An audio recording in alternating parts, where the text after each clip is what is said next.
What's up, everyone? This is Seth Mosley, and I want to welcome you to the Made It in Music podcast. Today, I'm talking with Tara Simon about how to write a song that anybody can sing. Tara is a professional celebrity vocal coach and has done a whole lot in her career, so I'm super excited that she's with us today. Tara Simon is a professional singer, songwriter, and celebrity vocal coach.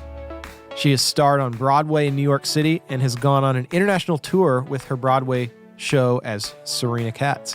Since then, Tara has performed at a wide array of notable venues, released several hit singles on iTunes, and has performed for A-list celebrities and dignitaries such as Simon Cowell, Sugarland, Britney Spears, Justin Bieber, L.A. Reid, President Trump, and Governor Rick Scott. She became widely recognized as a top finalist on the second season of The X Factor. To date, Tara's YouTube reactions to vocalist performance have skyrocketed her into worldwide exposure once again. With hundreds of thousands of subscribers and millions of views overall, she's easily one of the most sought-after vocal coaches in the world. America's Got Talent star Angelica Hale and Broadway diva Lauren Lott are just some examples of some highly successful artists who study with Tara and rely upon her methodology for their vocal health and success.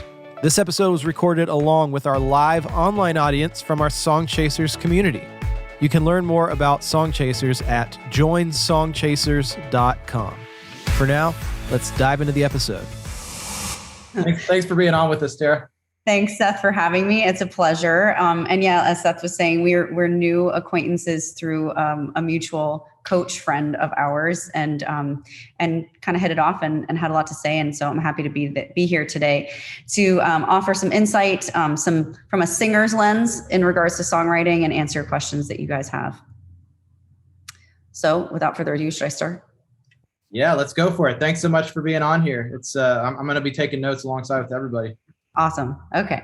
Well, today I wanted to again, this is all from the lens of a singer, right? And I've done a lot of co-writing with some people in Nashville throughout the years, and in New York and in California. And one of the interesting things about co-writing, which I'm sure you guys have experienced, is that sometimes you'll get writers who are not singers at all. You'll get writers who are more hook writers, who are some more lyricists, some are much more talented designing melodic line than they are with lyrics. And it's a great pairing when you get one of each of those, right?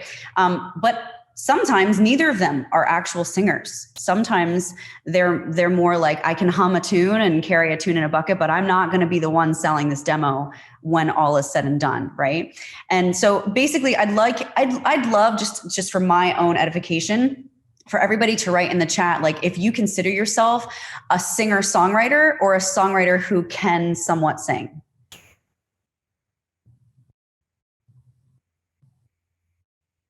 Okay, Kathy's a singer-songwriter. Great.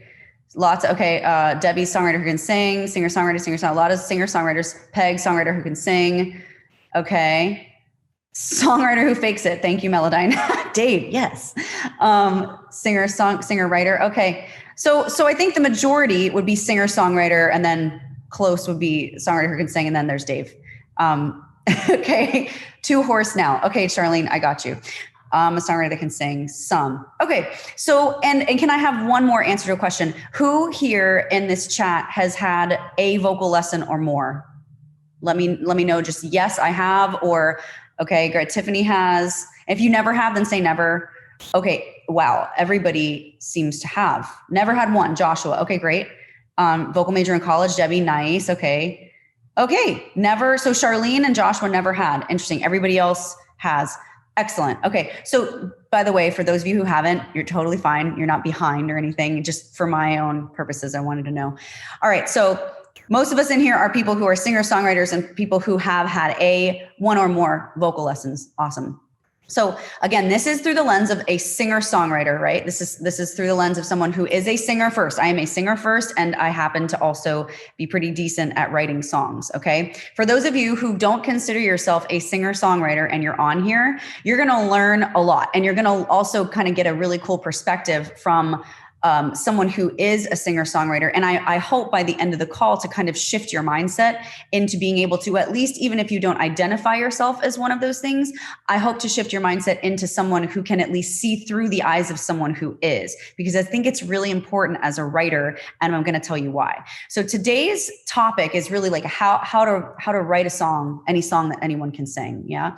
And so there are a few key elements, really kind of 4 in particular that I want to go over today. There are many more that I could have added into this, but we would be in an 8-week course and not a day-long masterclass that lasts probably about an hour. So I kind of chunked it down to 4 things that I can at best simplify for you guys to at least get you well on the way and the path to understanding what it takes to write a song that anybody can sing. Okay.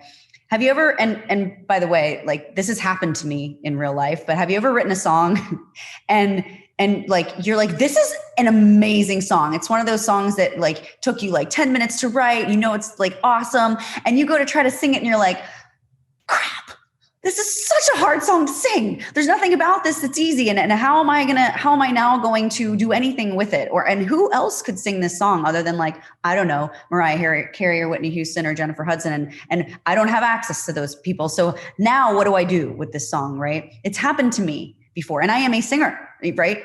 But I find that if I focus on these 4 things and I'm thoughtful and mindful of it when I write music, the end outcome is such that I can write a song for anybody to sing. So the first thing I want to talk about, and you guys can take notes, but we're also recording this. I want to talk about melodic line design. All right. For those of you who are newer, and I'm not sure where you are in Seth's program for the songwriting course, but melodic line is basically the melody. It's the melody that you're singing in a song. Okay.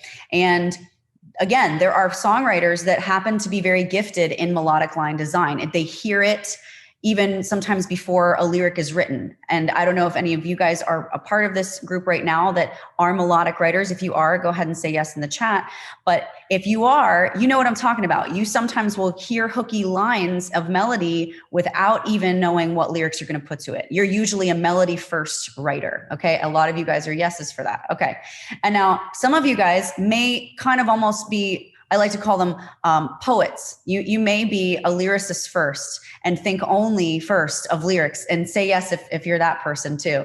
And you could be both. I'm totally both. I'm a hybrid, right? And it depends on my mood and probably yours too. But there are the people who think of the lyrics first and then they try to design melodic line around that. If you're both, like me, a lot of times my best songs are written where simultaneously I write lyrics, melody, and chords all at once as I'm writing. And if you're that person, raise your hand and say yes to that too. Okay, Zelda, yes. Lyrics sound, yes. Chord progression, everything. Right. And I kind of like that. It's very self-gratifying, right? Instant song's done kind of thing. You don't have to go back and repeat. Okay, lots of you guys, it would be nice to hear a melody. Yeah, okay. But your melodies suck. Okay, we'll get to that. That's fine. I will get to that. I have actual like tangible resources for you to help you with that. All right, so melodic line design. This is what I want you to try to do in regards to melodic line design now that we know what it is and maybe what your strengths and weaknesses are. So we know that you're either a singer-songwriter or a songwriter who sings. We know that you're either someone who goes to the melody first or goes to the lyrics first. Knowing who you are as a writer is 9/10 of the game. All right, so now that you know that, I want you to take the genre that you're writing in. And I know that you're probably, correct me if I'm wrong, but most of you guys are either Christian or country songwriters. Tell me your favorite genre of music to write in the chat, if you wouldn't mind. So whatever that genre is, as I'm reading through the answers, I want you to take that genre, Christian, country, pop. Okay, Marissa, pop, whoop, whoop. Christian, yes. And I want you, if you haven't done so already, this week, like even today, I want you to research the top charting songs of, well, since it's beginning of January, let's just say December, or I'll even let you do March because December was a Christmas month and you're probably going to get a lot of like, all I want for Christmas is yous on there. So maybe go to November, or maybe wait to the end of this month and go to January, right? And I want you, hip hop, Christian, cool. Folk, coffee house, CCM worship, nice. Old folk, nice, cool. Okay, very cool. Very much in my line of preference here. Okay, cool. So I want you to take the genre that you're writing, that you prefer, any of those that you've put in the chat. And I want you to research the top charting songs of that month. All right. And it doesn't have to be like every single one, but like your top 5, so to speak. Okay. And I want you, now we're talking about melodic design here only. I'm not talking about lyrics. I'm not talking about production. I'm not talking about if it's your favorite artist. I'm talking about melody only. You have to kind of compartmentalize that for me. Okay. All right. So you're going to take that and you're going to write down the 5 top songs that you like most. It's not, they're already charted. So they've already, the point has already been proven that the song's a hit, right? So that's already out of the way. It's the ones that you relate to and like the most. You're going to take those top 5 and you're going to notice any patterns and similarities in the melodic line itself within them. Do you find that the choruses to all of those songs or most of those songs have longer melodies? Are there less words in there? And are there places for the melodic line and the voice to soar? Or are they choppier and are they more wordy? Does the melodic line bounce? Does it skip? Are there a lot of steps or are there a lot of skips? Do you notice a lot of intervallic skips like fourths happen a lot for whatever reason in the chorus? Notice whatever patterns you can find, okay? And then I want you to combine that with what you know about your voice and its capabilities, or the voice of the singer you plan to pitch the song to. So the purpose in which you're writing has a lot to do with the tools I'm about to give you. So again, you have to know a lot about you and why you're writing the song. I'm a singer-songwriter. I am a melodic designer first. I'm a poet first, or I'm kind of a hybrid of both. I like this genre of music, and the purpose of me writing this song is X. So is the purpose of me writing this song to license it? Is it to place it with another artist? Is it for personal use, right? Am I planning on just, putting it out into the webiverse and seeing what happens? Do I want to put it on an album? Is it a single release? What are the stakes of this song, right? So if your purpose is known and the type of singer or songwriter you are is known, then when you do this exercise, it's going to become very clear to you how to combine what you notice about those patterns and also what you know about your capabilities or the capabilities of the singer who you're trying to pitch the song to's capabilities. And that is going to be your framework for how to design the melodic line of a song. So for example, because I know that's a lot. For example, let's just say I'm trying to pitch a song to, I don't know, Megan Trainor. I don't know why her name came into my head. All About That Bass. Anybody? Yes. Where is she, by the way? What happened to Megan Trainor? If I'm trying to pitch a song to her, I know she's an alto. She doesn't sing very high, right? So, she had a baby. Thank you. I live under a vocal coaching rock, so I didn't know. Let's say I'm trying to pitch a song to Megs though, right? And, she had her baby. She's been out of vocal shape. And I really want to do like an All About That Bass 2.0. Okay. I'm not going to put belt notes above a C in there for her because she's not going to be able to emotionally attach or be capable of easily singing that type of song. She's going to want something that accentuates her best, right? And so as a songwriter, if you're pitching something to someone like Megan, you need to know what her best is. You also need to know what's popular, what's trending, what's charting in order to combine those two things and make a song that will have the best chance of being grabbed up by her. Does that make sense? Say yes or no in the chat if you think it makes sense. The same thing goes for whether you are the singer yourself. And that's easier, right? Because you don't have to do recon on the capabilities of the singer that you're pitching to. If you know your voice, and this is where, for those of you who had vocal coaching, your range capabilities, where your singable notes should end and begin, then you are able to, within the parameters and confines of what your capabilities to be, to then write to your strengths as well. So going back to that whole, have you ever written a song that you now can't sing? That should never happen to you again. Because as you're writing, you're being thoughtful of the things that I've just said. And you're also knowing, you know what? I really want it feels like this song needs to go up a third in this note in the chorus. But I've already started in the key of C. And I know that if it goes up a third, I'm going to hit an E5. And I really can't go past a D. So what do? Stop writing immediately. Go back and modulate that song down by a whole step or maybe 2 and see if your lowest note can still be sustained during that modulation down so that you can then comfortably hit the note that you want the melody to go to. You don't have to say, well, I can't sing that note, so I can't hit that. I can't make that melody. No. You could even go so far as to say, that's the hook. That's the most important part. I can't quite hit that E, and I can't really hit the lower note if I modulate down. But you know what I can do? I can change that one small little time where I go too low from my range if I lower the key, and I can move that around. I can change that melodic design so that I can then hit that D that I know I can hit in the money section of the song. Does that make sense? So you're kind of, shoot, I'm a chick. I want to be a size 4, but I'm not. And I want to buy that dress as a size 4, but I have to pick the size 6 on the rack because that's just the reality of the situation, right? You don't have to not wear the dress. You just have to know what fits you. Does that make sense? Yeah. Okay. So that's melodic design. How to design a melodic line that is thoughtful, that is forward thinking, intentional, and sets you or the singer that you're pitching the song for up for success. Does anybody have any questions quickly on that part before I move on to the singer's dream rhyming scheme? I'll wait for a sec. Everybody looks like they're feverishly taking notes instead of thinking of questions. So that's good. Lots to think about. Joelle, you look like you're cooking something really good. Is it pizza? Can we have some?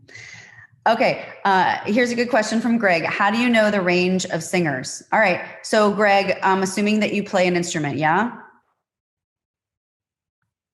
Yes, okay. So all you have to do is take those singers' top charting songs. If you're pitching to a singer, right, they're going to have songs. If they're well known enough for you to want to pitch to them, they've shown you already their range. All right. So you take, say, their top 5 songs and you go and do a range audit. You go and you listen to the songs, you plunk out the lowest note you hear on all of those songs, write it down, do the same thing for their highest note. I would go a note above their lowest and a note below their highest, so that you're setting them up for success. Okay. They can always add to it. And you want a little bit of headroom for singers to be able to like put their own stamp on it and say, oh, well, this is the melody, but I can even do this. That makes them feel excited about putting ownership themselves on the song. Okay. But you just do a range audit on the top 5 songs that are their most popular, because you want whatever you're writing to be a sister song to those most popular songs. Does that make sense? Yeah. Okay. All right. Anything else? All right. And if I see a question that I didn't get to, I'll try to address it in the middle. All right. Singer's dream rhyming scheme. Yeah, that rhymed and I didn't intentionally mean it, but vocal songwriting course, why not? So I'm going to give you 2 thoughts here, and I'm going to give you things to avoid, and I'm going to give you things to include. All right. And we're going to go with the avoid first because there's less of them. Nice. So rhyming. We're talking about words now here. So we're switching gears from melody and we're moving into lyrics. All right. And as a vocal coach, this is like a huge pet peeve of mine. Okay. So we're going to get into a little bit of vocal coaching here. And Mike Moore is saying, can vocal coaching improve a singer's range? Yes, 100%. It's one of the main things that we do to create tangible, like audible improvement. Like you can actually measure the difference on paper and audibly as well. So yes, 100%. But these are things to avoid. All right. Words and melodic lines that force you to sing in closed mouth vowels. Why? Well, as a vocal coach, I have a couple key, very branded phrases that I use to help a singer understand the mechanics of singing without being too vocal pedagogically snobby. Okay. And one of the ways I say that is any extreme note, high or low, needs 2 S's, space and support. Okay. So the support has everything to do with technique. We're not in a vocal coaching session, so I'm not going to go there with you today, although I could at some other point. Today, we're going to talk about space, and space has everything to do with vowels. It has to do with your pronunciation of vowels, your manipulation of vowels, but at the end of the day, it has to do with the vowels within the words that you choose to write. And that's why we're having this conversation, because you're choosing to write the words that you're putting in these songs. It is a choice. You have all of the power right now to set yourself up lyrically for success as well, to sing the song or for the artist to sing the song. So we're going to avoid vowels as best we can that are hard E's or hard Oo's. And the song examples that I'm going to give you for such writing is something like, and I will always love you. I hate singing on Oo's. It's not that I can't, and it's not that you can't, but it's a hard Oo. Other one, Star Spangled Banner, or the land of the free. Why? Like, why? Can't you have to manipulate that vowel to make it more open if you're going to hold it longer and not sound like you're choking yourself. Now, I know what you're thinking. I know what you're thinking right now. You're like, well, wait a minute. Those songs are like iconic songs, right? Like they made it. They're out there. They're the best, right? Everybody knows those songs. That's why I chose it as an example, right? Yeah, I get that. And that's fine. It doesn't mean that using closed mouth vowels won't allow the song to be awesome. It doesn't at all. It just means that these examples are songs that are very, very difficult to sing. They're kind of like a benchmark, and they're singers' songs, right? And we're not trying to write songs in this context of songs that just anybody can sing, or I'm sorry, we're trying to do that right now. We're not trying to write songs that only Whitney Houston could sing, or that only stars and celebrities can sing at baseball games and football games. We're trying to write songs that everybody can sing. So I'm not saying that if you include these vowels in your song's not going to be a hit. No, what I'm saying is that a singer like me is going to be like, why? Or someone like you, when your song is finished, is going to be like, I really wish I would have chosen a different vowel than that, because it gives me anxiety every time I try to go to that note. And what you're going to do is you're going to hire someone like me to try to help you manipulate that vowel to open it up to sound like this, or the land of the free. And I'm going to change it. And I'm going to still make you think E, but say A, so that you can sing the note and the vowel better, and your vibrato comes out better, and you can hold the note longer. Does that make sense? Yeah. Okay. So it's thoughtful writing. Yeah. And again, it's not that E's and Oo's are taboo. It's just that if you really want to make your life easy, or the life of the person you're intending to sing the songs easy, you want to avoid those vowels if possible. And remember, since you're writing the lyrics, you have a choice. It's not done. It's not written in stone yet. All right. So the second thing I want you to think about are things to include, right? So it's just the hard E's and Oo's that are no-nos if possible, but do include open mouth vowels in words whenever possible. A's, I's, O's, is even, I is okay. Like it's like sort of the middle of the road. Song examples would be, I drove all night to get to you. Nah, nice open vowel, right? Or, how do I get you alone? Get alone, nice, right? Or here's let's think of like a combo. So A, I, and okay. Your name is a light that the shadows can't deny. Your name cannot be overcome, right? Oh my gosh, I could do that all day long. It's so nice. It's open. It's easy for me, right? I wouldn't want to sing over Keem or whatever, and on hard E on that top note, it would make my life miserable. It's not that I couldn't do it. It just cost me more vocal dollars to be able to do it. And I know you don't know what vocal dollars means. If you were a student or in my course, you would, but it's more costly for you. And we only get so many vocal dollars a day, just like you get only such an amount of paycheck in your check a week or every 2 weeks or month for you to spend, right? And then it's done, and then you have to wait. And it's the same thing for the voice, okay? So any questions on the dream rhyming scheme? Okay, we're avoiding the hard E's and Oo's, and we're including the other ones, the A's, the I's, the O's, the Is. Any questions on that? And yeah, Zelda, market research for songwriters, 100%. Yes. Makes sense, Amelia? Yeah. Joelle, while you're making your pizza? Yeah, thumbs up. Or cookies, I don't know, I still haven't figured it out yet. Okay, vocal dollars, brilliant, thank you. Yeah, I really like giving imagery. Look, singing is very intangible, right? It's not like you can just, pick up a piano book and go through the pages and know you're making progress. It's very difficult. And there are a lot of people out there who, frankly, slap a logo on a website up and call themselves a vocal coach, but they don't really know how to enact true vocal change in a person's voice.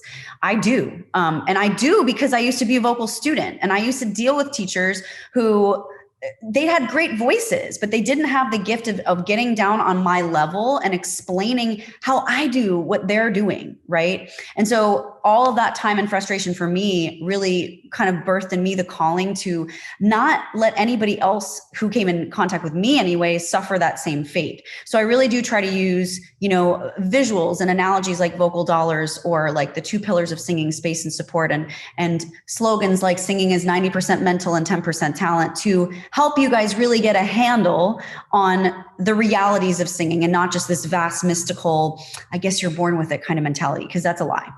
All right, so we're going to move on to writing for vocal style. I love this because I love styling songs. Sometimes I do it too much. I like to season my food too much too. It's a thing. I guess it's just, I do too much of everything. So writing for vocal style, here's some thoughts to consider. All right. I want you to list 3 to 5 singers who have influenced you the most. You don't have to do it in the chat, but do it like in notes or in your writing journal, whatever. So list 3 to 5 singers who have influenced you the most over your life or as your lifetime as a songwriter. And what about their voice speaks to you? Okay, now listen, I'm not talking about what about their songwriting? What about the music production? No, I'm talking about their voice itself. What about the way that they are delivering the melodic line and the lyrics vocally gets to you? 3 to 5 singers. Doesn't have to be on a Billboard top chart, by the way. It's just for you personally. Because right now, writing for vocal style, what I'm giving you right now is building out the avatar of your style based on who you are, the essence of what you love as a person, not what you want to try to sound like. That's poser stuff. That's impersonation. There's only one you. And in order to get to your sound and your vocal style, you have to go through this process for you, not for what you think you should sound like, for what you actually sound like. There's a difference. Okay. So 3 to 5 singers who have influenced you the most. And what about their voice itself really gets to you, really speaks to you. Okay.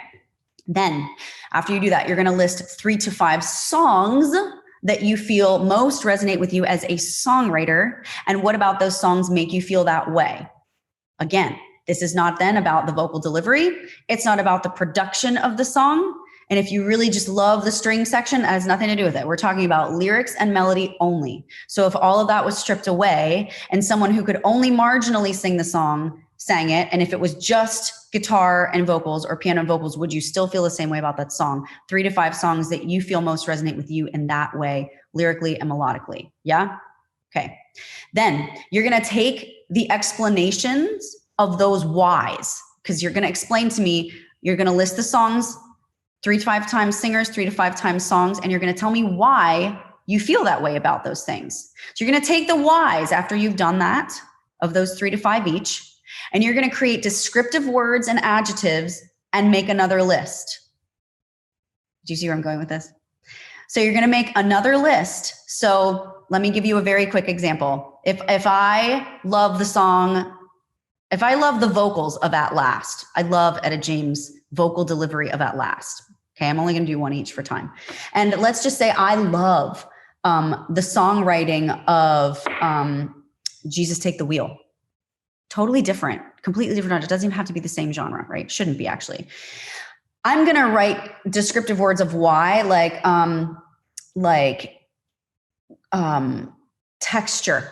I love Etta James' texture, vocal flexibility. I love her manipulation of timing, how she goes behind the tempo and above the tempo and manipulates the time, even though underneath is constant. I love the songwriting of Jesus Take the Wheel because it's got to be why, because I love I love that it's faith-based. I love the longing in it. I love the desperation in it. I love the descriptive words in it. I love the storytelling in it. I love the surrender. Oh, I'm letting go. Give me one last chance, right? So you see, I'm using these words, right? Okay. And I'm creating this verbal storyboard of what really makes me who I am as a singer and as a songwriter. And for vocal style, you have to know what really gets to you in order to then impart it into your vocal delivery of any song. Does that make sense? Okay. So this is the storyboard of your style. And then once you have these adjectives, and look, you write down as many, just like word vomit it out, right? Write down as many as you want. Once you're finished, then go back, refine it, pick apart the ones that you don't feel are really as hard hitting. Like there might be some that overlap. You might have a little bit of fluff in there. You might have just put something in there because you think like your list is not long enough. Okay. Go back and refine it and see if you can get to like 10 or 20 single words or short phrases. Don't be pithy about it. Don't be long-winded. Like, I love this song because it just makes me feel, it reminds me when I was a kid. And let me tell you that no, like very short phrases or one word responses of descriptions. Okay. 10 to 20 of those. And if you want to take it a step further, which I suggest you doing, we really want to bring life Again, visuals, right? Make it as tangible as possible. So take that storyboard, that verbal storyboard of those 10 or 20 lists of words or short phrases. And then I would even go so far and have gone so far for my artists as to create congruent colors and textures that you feel would go well with this vibe that you've got going on, to bring a visual and tangible physical element to it all. So going back to my example of Carrie Underwood and Etta James, all right? Let's just say my words are, again, like deep feeling, longing, and let me just pick a third that's kind of an outlier. Deep feeling, longing, and vocal flexibility, all right? I'm then going to take some colors to that. And I feel like those three to me are like a maroon and a mahogany brown. And I feel like it's like a cobalt blue, right?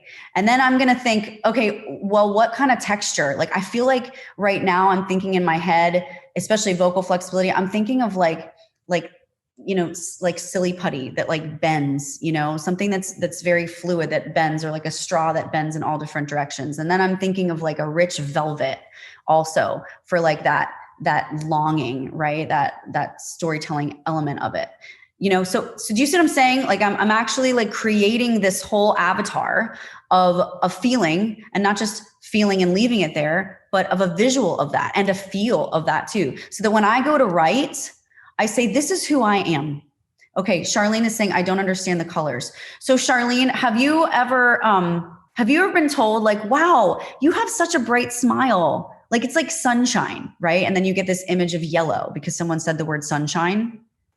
Tell me if yes or no, and I'll give you another example if not. I'm waiting. Okay, good. Right. So that's what I mean. So for me, and you could have a totally different color, but for me, when I think of like the word longing, I think of like fall colors or like rich tones, like a cobalt blue. And then when I think of like vocal flexibility, I think of that straw, right? Or let's say one of your words was texture. I would think of like a velvet, like something that's very fun to touch, that kind of moves or does something. Yeah. So what we're trying to do in doing this, it's not to be weird and it's not to be abstract. It's to actually try to create some clarity, some tangibility to what is not tangible, which is writing a song. You're creating something out of, well, freaking nothing, right? So we want to be able to then say, hey, this is who I am. This is what it kind of looks like.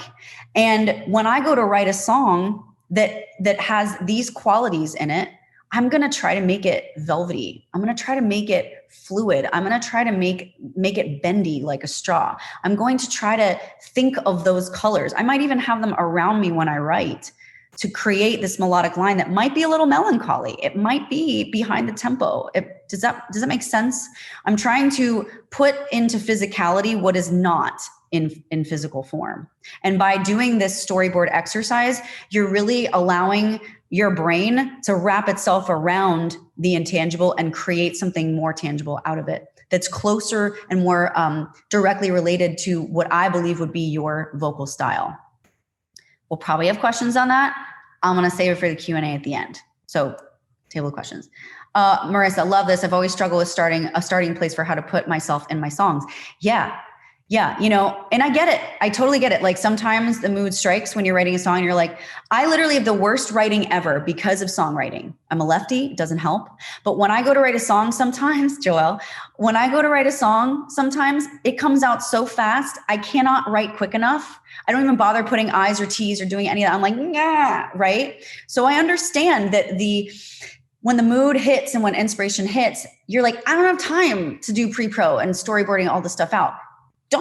Don't do it in the midst of it when it's too late. Do it now. Like before you try to write a song, know who you are, know who your style is now as a songwriter so that you're set up for success when that moment strikes. And you're like, I already know. I've got my list here of adjectives. I've got my colors. I've got my textures. I'm going to pull this, and this. Boom, here we go. You don't have to do it then. Do it now.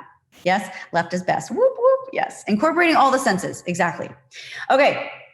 We're going to move on. And this is going to be the last section before I open it up for Q&A. So be thinking of any questions you want to ask me. It, by the way, doesn't have to be related to the topics we discussed. If you have personal business questions or anything else to ask me, I'm happy to answer that. All right. how to demo your song as a singer. Yeah. So again, this goes back to the purpose of why you wrote the song in the first place. Are you writing it for yourself? Are you writing it for someone else? Are you wanting to license it, place it, whatever? You know that. But the very first thing and the most important thing I want to tell you in regards to demoing your song is this. Pre-production in humility. I know that's probably not what you were expecting me to say, but it is the most important thing you can possibly do for your song. Think about it like a child, because that's how I think about my songs, right? They're your babies. Your mindset and mantra at all times throughout the process of recording that song that's finished should be whatever is best for the song, period. I know it's personal. I know you wrote it. I know that you may have this deep connection to the song, and maybe you had a parent that passed and it's in honor of them and it's super personal, and no one's going to tell you, which way to go or not in this song. It's not going to go anywhere if that's your mindset. I promise. There's no pride in the success of any song. Your mantra should always be what is best for the song. And that is even to the extent of maybe what isn't best for you.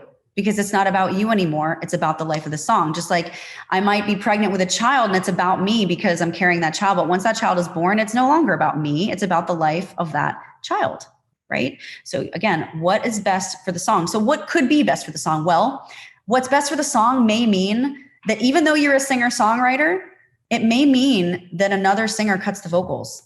Because for whatever reason, the timbre and texture of their voice or the story that they're telling with their voice, it might be better for the song.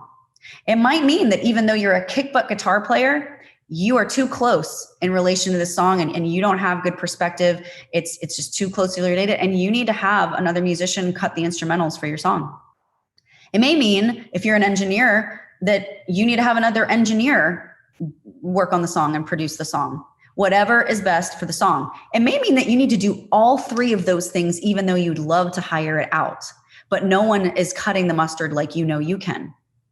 That's a tough one. I often like delegating way more than I like doing it myself, but you may need to be the it person for everything, but whatever's best for the song.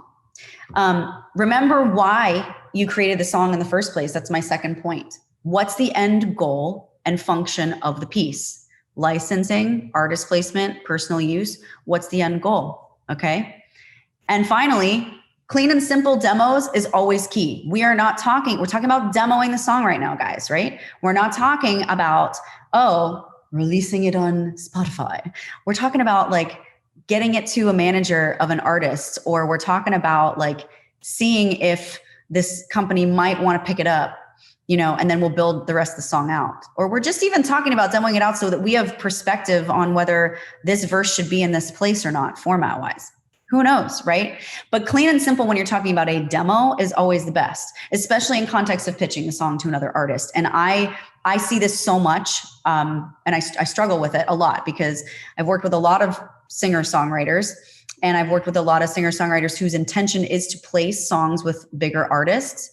And because they're singer-songwriters themselves, they think, well, if I just perform this well enough, and if I just hit this note or riff off this note enough, then certainly Rihanna's going to pick it up. And I'm like, Rihanna, A, may not even listen to it. And B, if she does, she doesn't want to hear you in the song. She wants to hear her in the song through you so that she can relate, attach, and then pick up the song. And eventually, essentially, that's what you want too. But sometimes our ego gets in the way and we think, well, if we just try hard enough, then, right? But that's not the case.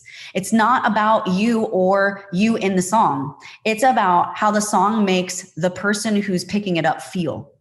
And that goes for whatever your purpose is, if it's outside of yourself, licensing, artist placement, whatever. If it's for you and if it's for personal use, then that's a different story, right? But I would still recommend, if it's a demo, to make it clean. Don't add, and again, I'm speaking to myself because I'm a riffer and a runner, right? But don't add all that stuff into a demo. You want to be, it's like a very clear map, you don't need all of the leaves on the trees and the mountains. You just need a little carrot for the mountain. You need a little path with dots. It's an outline. It is not the finished product. Okay. So think stick figure life here, not complete artistic painting that costs 10 grand. All right. You don't want the stick figure to suck. It needs to have a straight spine, but it doesn't need to be more than a stick figure. It needs to be really clean, really easy to hear, and let the song breathe life of its own within the context of that example. Does that make sense? I hope this helped you guys, and I hope it was informative. I don't want to like belabor it or make it longer than it needs to be. I think I said what I wanted to say in regards to helping you guys write for singing. And again, if you, nice to meet you, everybody. If you want to check out any of the courses or the website, please do. And if you want the free tutorials, just check out who did that in the chat. Absolutely. And if people are listening to this on a podcast for the replay, what's a good URL for people to check you out? You can find everything just by going to TaraSimonStudios.com, or if you want to look me up on YouTube, you can just like search Tara Simon Studios on YouTube and I'll pop up as well. Awesome. Hey, well, this has been a blast. I've learned a ton. You're an amazing singer, an amazing teacher, and I'm excited to hear your new stuff that you're working on as well too.